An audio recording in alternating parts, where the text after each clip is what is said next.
seen floating in the water. Now, some are worried it could slip into the water they drink.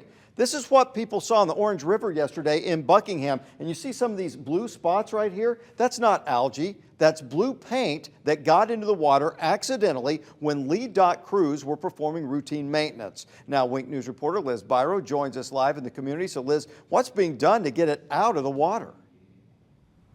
Well, Russ, first of all, it just came into our newsroom that the Department of Environmental Protection filed a notice of pollution for the Orange River, and it wasn't until neighbors brought attention to the problem that the crews who caused the paint mess came out and started cleaning it up. And they're actually still here now. They used cloth, they're using oil booms, and it may be hard to see from home, but there is still blue paint floating around, and neighbors say it's too late. I mean, I can even look down right here actually, and there's a piece of blue paint in this water right now, and neighbors are pointing to how it's sitting on the banks where manatees eat, and they even snapped photos of the paint on animals.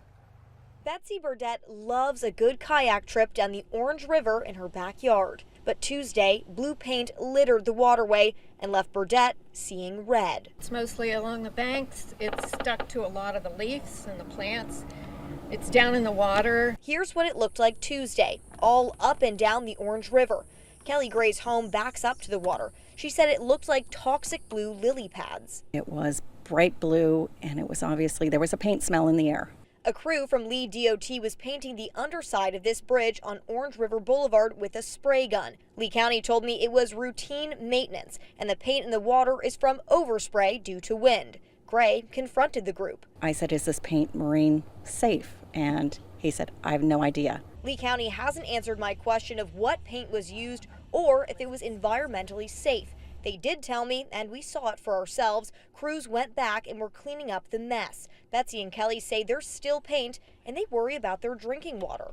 We're well-based. That's where we get our water. That's where the cows and the goats upriver get it's their water source as well. They snapped this picture of a grasshopper, blue paint on its legs, and they're worried about the manatee. You see the blue paint on these leaves. Well, you see that going all the way up the river now, hanging over the river.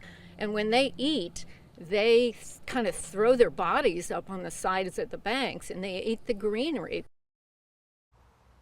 And again, I still don't know what paint this is or if it's environmentally or marine safe, but I did speak to one expert about the potential toxins, the risks those could have on humans and animals, and about the likelihood of this stuff ending up in our drinking water. That's my story, new at 6. I'm live on the Orange River. Liz Byro, Wink News.